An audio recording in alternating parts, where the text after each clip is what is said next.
Have you ever felt like a ghost in your own life, watching as the person you love slips away?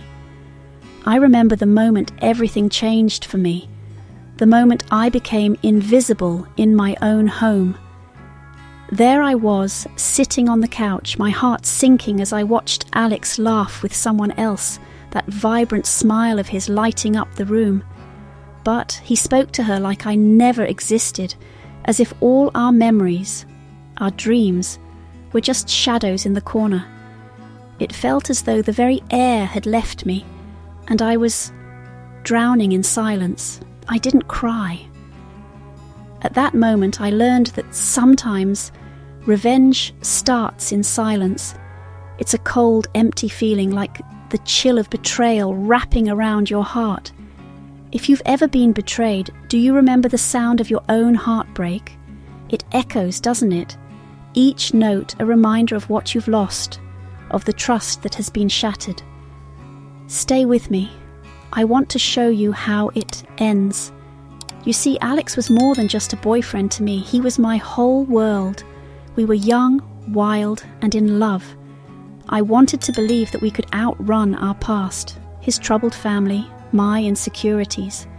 He promised me I'd never be alone again, that our love would conquer everything.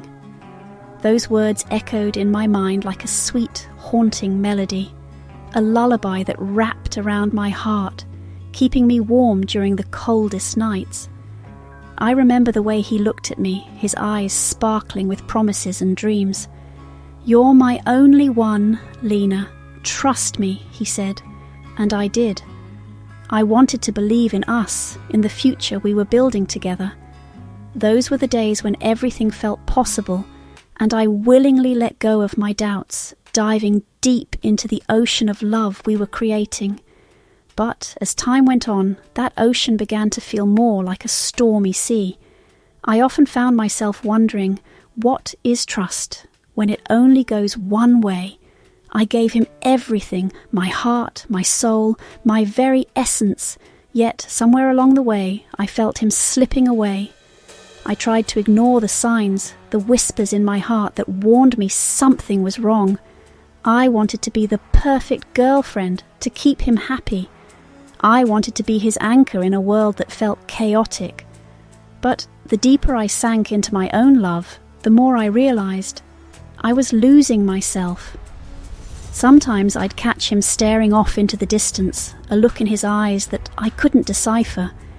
It was then, in those quiet moments, that I started to feel the first twinges of doubt. I shouldn't have ignored those feelings, but love makes you blind, doesn't it?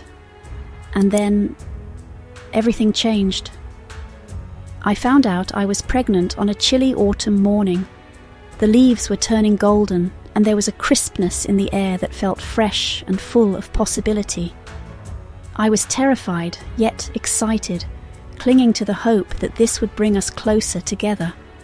I thought I could tell him, and he would be overjoyed, that it would solidify our bond, our love. But when I tried to share the news, Alex wasn't there. He was always busy, or it felt like he was just somewhere else. I remember standing in the kitchen, clutching the test in my shaking hands, my heart racing as I waited for him to come home. But when he finally walked through the door, he was preoccupied, lost in his own world. "Hey babe, what's up?" he asked, barely glancing at me as he tossed his bag onto the table. There was an emptiness in his voice, a detachment that I couldn't ignore.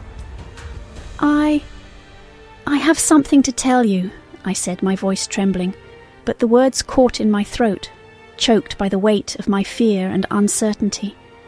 He looked at me, his brow furrowing slightly, but I could see it in his eyes. He wasn't really there. As the days passed, I realized he was drifting further away. When I finally managed to tell him, his reaction shattered me. "It was just a mistake. She means nothing," he said, referring to Tara, the girl I had never met. The name felt like a dagger to my heart, twisting painfully as I struggled to breathe. I never said a word. I just listened. and something inside me died. I felt as if I had become a ghost in my own life, haunting the memories of what we once had. I wanted to scream, to let him know how deeply he had hurt me, but I couldn't find the strength. Instead, I swallowed my pain, packing it away, burying it deep inside. Months passed, and the weight of my silence grew unbearable. I lost the baby. The emptiness echoed around me, a hollow pit where my hopes had once blossomed. I sat on the bathroom floor, feeling as if the world had shifted beneath my feet, leaving me stranded in a sea of despair. The silence was deafening, amplifying the ache in my heart, a pain so profound that it felt like a part of me had been irrevocably shattered. I remember sitting on the bathroom floor, tears streaming down my face, feeling utterly hollow. I had lost not just a child, but the future I had envisioned with Alex. "Please, Lena, don't leave," he begged one night, his voice laced with desperation. But it was too late. I was already gone, lost in the shadows of my own heartache. He just didn't see it yet. I packed my silence and left. I left behind the memories, the dreams, and the love I once thought was unbreakable. It was time to reclaim my voice, my life, and my heart. Returning to the town felt surreal, like stepping into a dream that had turned into a nightmare. Everything looked the same, yet it felt so different. I had become a stranger in my own life, haunted by memories that lingered like ghosts in the corners of my mind. And there was Tara, the very embodiment of my pain, living in the space where I once belonged. The first time I saw her, it was at a party Alex had thrown. I stood in the shadows, the music pulsing around me like a heartbeat, watching as they laughed, their connection palpable. At every party I became the ghost in the room, drifting silently, invisible to everyone but myself. I could feel my heart racing, not with anger but with something darker, more potent, a thirst for justice. I had to approach her. It wasn't just about revenge, it was about revealing the truth. I wanted her to see the man Alex truly was, not the charming facade he wore to hide his lies. So, I bided my time, watching and waiting for the perfect moment. When I finally did approach Tara, it was a calculated move. "You don't know me," I began, my voice steady but low, almost whispering amidst the laughter around us. "But I know you." She looked at me, confusion etched on her face. "What do you mean?" I could see her curiosity, her innocence. "You don't know the whole story, do you?" I let my words hang in the air, heavy with implication. "I can show you, but you have to promise to keep this secret." I slid a small note into her hand. "Read this when you're alone," I whispered, feeling a rush of adrenaline course through me. It was a moment of vulnerability, yet I felt powerful. I had shifted the balance of control, if only for a moment. Her eyes widened, and I could see the wheels turning in her mind. "Why do you look so sad?" she asked, genuine concern shining through. "Because I know how it ends," I replied quietly, knowing that my words held more weight than she could understand. It was then that I realized sometimes revenge isn't about what you do. It's about what you reveal. I had become a puppet master, pulling the strings from the shadows, waiting for the moment when the truth would unravel everything Alex had built on lies. As I walked away from her, I felt a mix of fear and exhilaration. The anticipation was intoxicating. I had taken the first step in a game that was only just beginning, and I was ready to play. The silence I had carried for so long was finally shifting, morphing into a weapon I could wield. With each passing day, I found myself stepping further into this new role, embracing the darkness that had once consumed me. I was no longer the broken girl who had lost everything. I was becoming something stronger, more determined. And as I watched Alex and Tara together, I felt an inner strength rising within me. I would not be their secret any longer. I would expose the truth, and in doing so I would reclaim my voice. The night was dark, but there was light on the horizon, a glimmer of hope that revenge, once a distant thought, was now within my grasp. The day finally came when I knew I had to confront Alex. It was a tense evening, one of those nights where the air felt thick with unspoken words and unresolved tension. Tara had received my note, and I could sense the shift in her demeanour as she faced Alex, her eyes sharp with determination.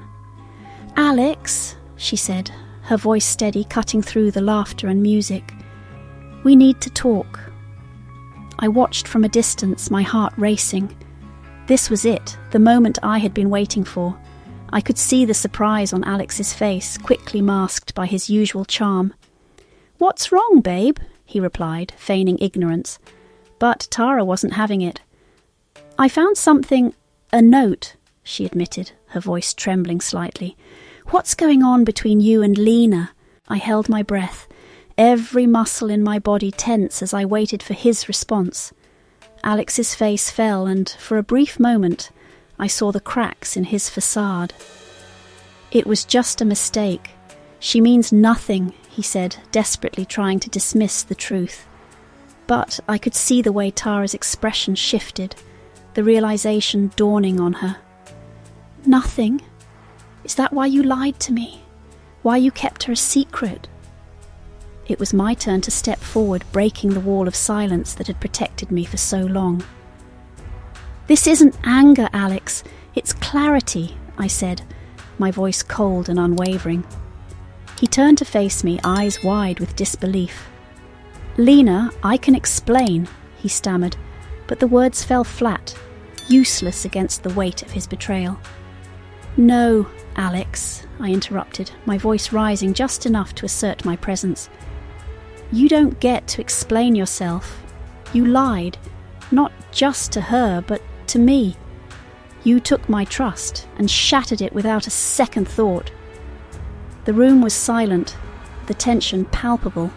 I could hear Tara's sharp intake of breath as she processed the betrayal. "You lied to us both. That's all you ever did," she echoed, her voice now filled with anger and hurt. And then, in an unexpected twist, Tara revealed something I hadn't anticipated. "I brought you two back together, didn't I? I thought you deserved a second chance, Alex. I wanted to know why you cut ties with your family." The confession hung in the air, heavy with implications. I could see Alex struggling to piece together his own lies, caught in a web he had spun himself. "Why would you do that?" he asked, confusion etched on his face. "Because I thought you were worth it," she replied, her voice steady. "But now I see the truth." In that moment I felt a surge of power. I had orchestrated this confrontation, and now it was time to deliver the final blow. I leaned in closer, lowering my voice to a whisper. "You never lost me, Alex. You just never had me." But just as I turned to leave, Alex's voice trembled. "You don't know everything, Lena. Tara isn't the only one I've betrayed." My heart raced, curiosity and dread intertwining as I paused, waiting for the truth to unravel. I could see his face contort as the realization sank in, and I felt a rush of satisfaction. And just like that, I stepped back, allowing the silence to envelop us. I turned to leave, my heart pounding in my chest. The sound of the door closing behind me echoed in the stillness, leaving Alex and Tara to face the wreckage of their own making. As I walked away, I could hear his voice, strained and desperate. "Lena, please!" But there was no turning back for me now. I had reclaimed my power, my voice, and the truth had been set free. It was a moment of liberation, a catharsis I had longed for. I had faced my past, confronted the lies, and emerged stronger than I had ever been. I knew that the road ahead wouldn't be easy, but for the first time in a long time, I felt a sense of peace wash over me. I had taken control of my narrative, and now I was ready to write the next chapter of my life. In the days that followed, my life began to shift in ways I never could have imagined. I felt lighter, as if a weight had been lifted from my shoulders. Alex was left to grapple with the consequences of his actions, while I focused on reclaiming my own identity, my own sense of self. I spent time rediscovering who I was outside of the shadows of our relationship. It was like peeling away layers of an onion, each layer revealing a new part of me that had been buried beneath pain and heartache. I learned to embrace solitude, finding strength in my independence. I started painting again, losing myself in the vibrant colours that danced on the canvas. Each stroke was a release, a way to express the emotions I had long kept bottled up. For a long time, I thought revenge would heal me. I believed that exposing Alex would fill the void he had left behind, but in truth it didn't. It didn't erase the hurt, nor did it bring back the dreams I had lost. Instead, it set me free. I began to understand that true healing came from within, not from seeking vengeance. I became a single mother, embracing the challenges that came with it.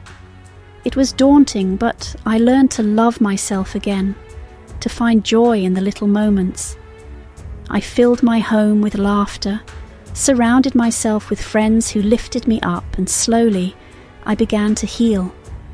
I found strength in vulnerability, realizing that it was okay to let others in. Then, one evening, years later, I received a call. It was Alex. His voice was soft, almost hesitant. "Lena," he began, his tone heavy with regret.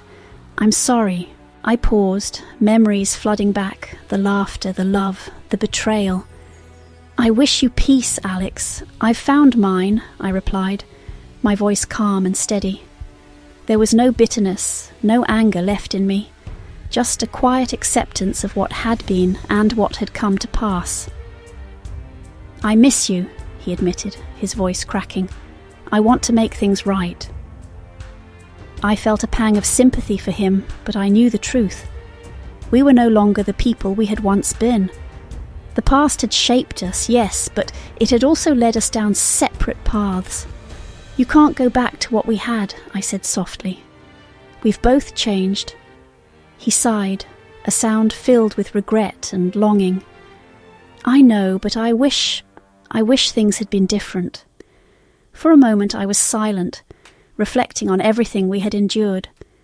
"So do I finally said. "But what matters now is how we move forward." After we hung up, I felt a strange sense of closure wash over me. I had faced my past, confronted my fears, and emerged stronger. It was a bittersweet realization, but I knew it was time to let go completely. I sat on my porch watching the sunset paint the sky in hues of orange and pink, and I couldn't help but smile. I had built a life filled with love, art, and laughter, a life that was mine. I had learned that silence, once a prison, had become my sanctuary. It had given me the strength to rise from the ashes of my heartbreak and forge my own path. As I reflected on the journey I had taken, I realized that I had finally found my voice. It was quiet, but it was powerful, a whisper that echoed with resilience and hope. And in that moment, I understood that I was no longer defined by the pain of my past. Silence was always my answer, but now it was a choice to embrace the future with open arms, ready to face whatever came next. As I sit here, reflecting on everything that has transpired, I can't help but wonder, would you have stayed silent, or would you have burned it all down? It's a question that lingers, doesn't it? Revenge can take many forms. Sometimes it's loud and chaotic, other times it's quiet and deliberate. What do you think? Is revenge better served cold or silent? In the end, I've learned that revenge is never about them. It's always about us. It's about reclaiming our power, our voice, and our narrative. It's about finding peace within ourselves, even when the world around us feels chaotic. But sometimes the past doesn't stay buried. It has a way of creeping back into our lives when we least expect it. And trust me, you'll want to be ready for whatever whispers are waiting to emerge. So, listen closely, because the next whisper is just around the corner and you won't want to miss it. As the music fades, I leave you with this thought: whispers never really fade.